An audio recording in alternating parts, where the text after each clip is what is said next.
အားလုံးပဲမင်္ဂလာပါ Guardian Channel မှာပြန်လည်ကြိုဆိုပါရစေဒီနေ့မှာတော့လူသိနေပြီးအရေးကြီးတဲ့ autoimmune ယောဂအကြောင်းကိုဆွေးနွေးတင်ပြပေးမှာဖြစ်ပါတယ်ဒီယောဂကိုကိုယ်ခံအားစနစ်ကကိုပြန်လည်တိုက်ခိုက်တဲ့ယောဂလို့လည်းခေါ်ကြပါတယ်တင့်မှာဒါမှမဟုတ်တင့်ရဲ့မိသားစုဝင်တွေမှာအမြဲတမ်းပင်ပန်းနွမ်းနေနေတာအဆစ်မြစ်ရောင်နာနေတာစတဲ့မရှိမလင်းတဲ့ယောဂလက္ခဏာတွေခံစားနေရရင်ဒီဗီဒီယိုဟာတင်းနဲ့တင့်မိသားစုအတွက်အဖြေကောင်းတစ်ခုဖြစ်နိုင်ပါလိမ့်မယ်autoimmune ယောဂဆိုတာဘာလဲပုံမှန်အဖြစ်ကျွန်တော်တို့ရဲ့ကိုယ်ခံအားစနစ်ဟာခန္ဓာကိုယ်ထဲဝင်လာတဲ့ bacteria, virus စတဲ့ရန်သူတွေကိုတိုက်ထုတ်ဖို့အတွက်အလုပ်လုပ်ကြပါတယ်ကာကွယ်ရေးတပ်ဖွဲ့လို့ပေါ့ autoimmune ယောဂဖြစ်လာတဲ့အခါမှာကိုယ်ခံအားစနစ်ကမှားယွင်းသွားပြီးခန္ဓာကိုယ်ထဲကကျန်းမာတဲ့ကိုယ်တွင်းအင်္ဂါ tissue နဲ့ cell တွေကိုရန်သူလိုမှတ်ယူပြီးပြန်လည်တိုက်ခိုက်ဖျက်ဆီးတတ်ကြပါတယ်ဒီလိုတိုက်ခိုက်ဖျက်ဆီးမှုတွေကြောင့်ရောင်ရမ်းမှုတွေဖြစ်ပေါ်လာပြီးခန္ဓာကိုယ်ရဲ့အစိတ်ပိုင်းအမျိုးမျိုးမှာပြဿနာတွေဖြစ်ပေါ်လာတတ်ပါတယ်။ autoimmune ယောဂ၏အဓိကလက္ခဏာရင်းများနှင့်အဖြစ်များသောယောဂများ 1. အဖြစ်များသောလက္ခဏာများနာတာရှည်ပင်ပန်းနွမ်းနယ်ခြင်းဘလောက်ပဲအနာယူမသက်သာလာပဲအမြဲလိုမောပန်းနေခြင်းအဆစ်အမြင့်များနာကျင်ရောင်ရမ်းခြင်းအရေပြားပြဿနာများအဖုအပိန်ထွက်ခြင်း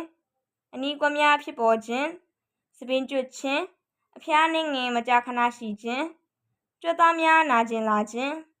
တခါတရံလက္ခဏာများသက်သာနေပြီးတခါတရံပြန်လည်ဆိုးဝါးလာခြင်းနှင့်အဖြစ်များသော autoimmune ယောဂများ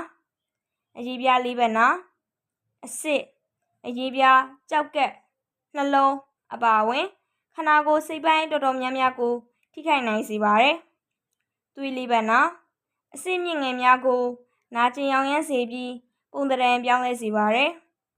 thyroidဂလင်းရောင်ရမ်းခြင်းလေပင်က thyroidဂလင်းကိုတိုက်ခိုက်ပြီး thyroid ဟော်မုန်းနည်းပါးခြင်းကိုဖြစ်ပေါ်စေပါတယ်။ autoimmune ယောဂဖြစ်ပေါ်ရခြင်းအဓိကအကြောင်းရင်းများ 1. မျိုးဗီဇအခန်းမိသားစုတွေထဲမှာ autoimmune ယောဂရှိမှုတဲ့သူရှိမယ်ဆိုရင်ထိုမျိုးဗီဇကိုဆက်ခံရတဲ့သူတွေမှာယောဂဖြစ်နိုင်ခြေပိုမိုများပြားပါတယ်။တင့်ရဲ့ကိုယ်ခံအားစနစ်ကိုထိန်းချုပ်တဲ့မျိုးဗီဇတွေဟာဒီယောဂကိုဖြစ်စေမဲ့အခြေခံအားနည်းချက်ဖြစ်ပါတယ်။ 2. ပတ်ဝန်းကျင်လှုံ့ဆော်မှုမျိုးဗီဇအခန်းရှိနေတဲ့သူတွေဟာပြမအချက်တွေနဲ့ထိတွေ့မိတဲ့အခါယောဂကိုစတင်ဖြစ်ပေါ်အောင်လှုံ့ဆော်ပေးလိုက်ပါတယ်။ဥပမာပြင်းထန်တဲ့ virus သို့မဟုတ်ဘက်တီးရီးယားပိုးဝင်ရောက်ခြင်းဆေးလေးတောက်ခြင်းအဆိပ်အတောက်ရှိတဲ့ဓာတုပစ္စည်းတွေနဲ့ထိတွေ့ခြင်းစသည်တို့ကြောင့်ဖြစ်ပါတယ်။3.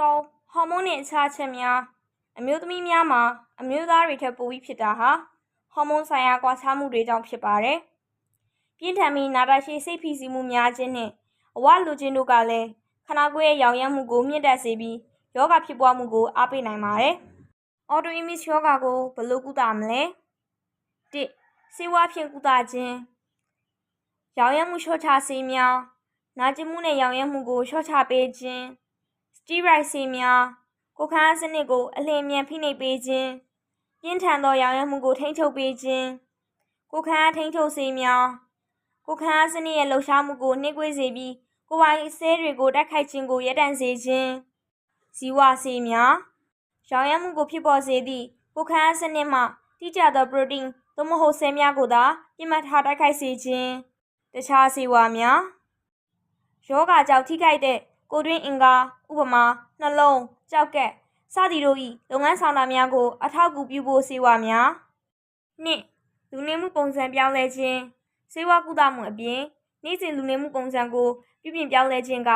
ယောဂကိုထိန်းချုပ်ရမှာအရေးပါတဲ့အခန်းကဏ္ဍမှာပါဝင်ပါတယ်။ 1. စိတ်ဖိစီးမှုစီမံခန့်ခွဲခြင်း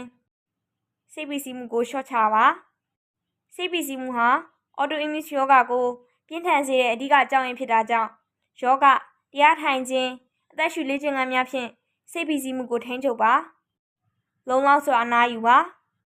ညစဉ်9နာရီမှ9နာရီအထိအရည်အသွေးရှိသောအိပ်စက်ခြင်းကခန္ဓာကိုယ်ကိုပြန်လည်နလန်ထူဖို့ကူညီပေးပါတယ်။နှင့်အာဟာရရောင်ရမ်းမှုကိုဆန့်ကျင်သောအစားအစာများစားသုံးခြင်းအိုမီဂါ3 fatty acid ပါဝင်သောငါးများသတိဝလံများနှင့်ဟင်းသီးဟင်းရွက်များတန်လွင်စီတို့ကိုပုံမစားသုံးခြင်းဖြင့်ကိုယ်ခန္ဓာအတွင်းရောင်ရမ်းမှုကိုလျှော့ချနိုင်ပါတယ်။ပြုပြင်ထားသောအစားအစာများတကြားထက်များသောအစားအစာများနှင့်အချိုရည်များကိုရှောင်ကျဉ်ရန်လိုအပ်ပါတယ်။ 3. ပုံမှန်လေ့ကျင့်ခန်း အစစ်ကိုမဖိစီးသေးသောလေ့ကျင့်ခန်းများအစစ်များကိုနာကျင်မှုမဖြစ်စေဘဲတန်မာစေရန်လမ်းလျှောက်ခြင်းရေကူးခြင်းနှင့်ဆွဲဆန့်ခြင်းလေ့ကျင့်ခန်းများကိုပုံမှန်ပြုလုပ်ပေးပါ Autoimmune ရောဂါကိုလုံးဝပျောက်ကင်းအောင်ကုသနိုင်တဲ့ဆေးမရှိသေးပါဘူးဒါပေမဲ့ဆရာဝန်နဲ့ဂရုတစိုက်သေချာပြသပြီးလူနေထိုင်မှုဘဝပုံစံကိုပြောင်းလဲကာ